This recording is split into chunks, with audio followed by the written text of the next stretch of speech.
Because these can potentially get really long showing you everything, I'm going to also do an edited video that just shows you everything without me talking about it. So right now you're watching the long version where I talk about the books, how I got them, what I thought of them. But if you just want to see what's on the shelf and see me zoom through it, you can click on that video here, so you don't have to listen to me ramble for 15 minutes.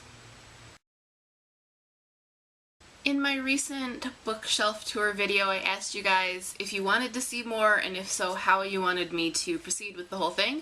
And most of you wanted me to go shelf by shelf. I guess you guys wanted to see every damn thing. Each shelf will get its own video, and the tour itself will last quite a while because I have a lot of shelves. Probably by the time we get through the whole thing, the shelves will have changed. I don't know how frequently I'll do them. Maybe every other week. Probably just whenever I feel like it and have the time. So this is the first video of the shelf by shelf tour. Today we are focusing on the darkest red books. Most of you wanted to see as much as possible, so what I'm going to do is actually pull the books off stack by stack. That way I can show them to you and then just put them back as I show them to you. So hopefully this will work without me knocking everything over. So this is what the shelf looks like just as a whole, and I'll pull out the first stack. Ah, don't collapse! Could have been worse. Alright, so first on the bottom of the stack is The 13th Tale by Diane Setterfield. Have not read this one. Then this one's missing its dust jacket, but it's Where the Heart Is by Billy Letts. Next up is Sapphique. It's the second book in the Incarceron series by Catherine Fisher. Vampire Crush by A.M. Robinson. Love in the Time of Cholera by Gabriel Garcia Marquez. Red Velvet and Absinthe. This is a short story collection edited by Mitzi Serrato, and I did like this one. Definitely steamy though, so if you're not into that or, you know, not legal, don't pick that one up. English as a Second Fucking Language, How to Swear Effectively, explained in detail with numerous examples taken from everyday life by Sterling Johnson, and a distinguished panel of experts. This is like a little sort of funny coffee table book. It's very thin, and it's just about cussing. Anne of Avonlea by Ellen Montgomery. I love all of the Anne books and everything I've read by Miss Lucy Maud. An Old-Fashioned Girl by Louisa May Alcott. I talk about this one a lot. You can see it's fairly beat up because I have read it many, many times. Love it. Falling Angels by Tracy Chevalier. I can't remember if I read this one. I do like most of the things I've read by her though. Come Fall by A.C.E. Bauer. I bought this on Cover Appeal. Red Spikes by Margot Lanigan. I love this creepy little cover. Really disturbing. It's very thin and I think I'm going to read it soon. And topping off that stack, Water for Elephants by Sarah Gruen, which I just showed in my Book Spines book chat because I like this spine. Here's the middle section, Supernaturally by Kirsten White. I need to pick up the third book in this series, but I loved both of the first two. Paranormalcy definitely being one of my favorite books of 2011. Plus they have such gorgeous design. Their wraparound, really pretty. Singer by Jean Thesman. This is a fairy tale retelling of the 6 ones, I want to say it was. I liked it. It did have a few kind of pet peeves or drawbacks for me, but for the most part it was really good, and I love this cover. I love the white hair. The Conquest by someone whose name I don't know how to say. That. This was an impulse buy on Better World Books. Now I start stacking this way with my mass market size because they fit better that way. Wizard and Glass by Stephen King. This is the 4th book of the Dark Tower, but it was actually the first one that I read, which was accidental, but it worked because this story is kind of set apart from the rest of the book, and is what, or the rest of the series, and is what actually pulled me into the series. Until this point I didn't think I liked Stephen King, but I actually love the series. The Opal Deception, this is one of the Artemis Fowl books by Owen Colfer. I have read it, I like all of those. Lucan by Susan Kearney. This is like a mass market paranormal fiction, I think. I won it from somewhere. Harry Potter and the Chamber of Secrets by J.K. Rowling. Of course I love this. This is my favorite design for the book series. I have the first 2 in this design. and I want to get the rest because I love it. I love the simplicity of it. Cry to Heaven by Anne Rice. I think I got this at a yard sale. It's really beat up. I have tried reading it and got maybe 150 pages in both times I've tried reading it and ended up giving up. Thirsty by M.T. Anderson. You can tell I've read this one because it has my tabs everywhere. I did like it, and I believed I reviewed it. I definitely like his book Feed more, which was why I picked this one up.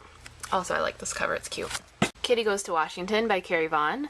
This is another sort of paranormal romance mass market. I have a couple of these books. I picked them up when Borders was closing for like 40 cents. Rebecca by Daphne du Maurier. I have not read this one yet, but everyone keeps telling me I should. The Heart is a Lonely Hunter by Carson McCullers. I have read this one. I did like it. Not as much as I was hoping to, but still quite a bit. And sitting on top of that, I have Leviathan by Scott Westerfeld. I have read and loved this.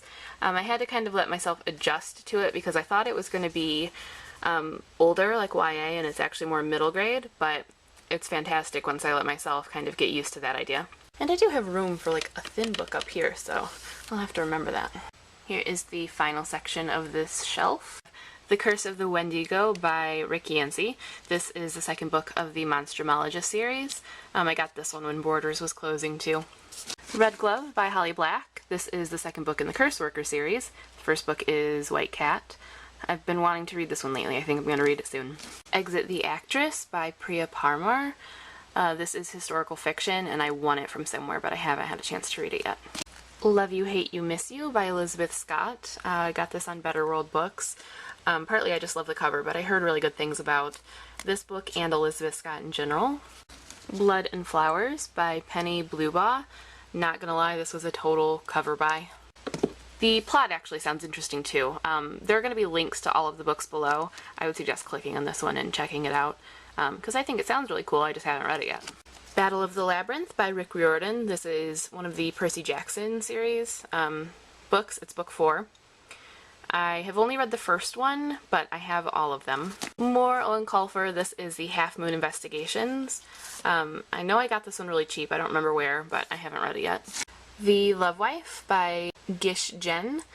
Have not read it. This was an impulse buy from Better World Books. Eon by Alison Goodman. I have really been wanting to read this one lately. I think it'll probably end up in a stack very soon. I'm craving some good epic fantasy. Keturah and Lord Death by Martine Levitt. A number of you know that I was desperately keeping an eye out for this book. I wanted this particular cover because I like it better than the other one, and so I had it on wish list just waiting for me. Finally found it. Haven't read it yet. And over here in this little gap, I keep this book, which is kind of beat up, but it's Then and Now by W. Somerset Maugham.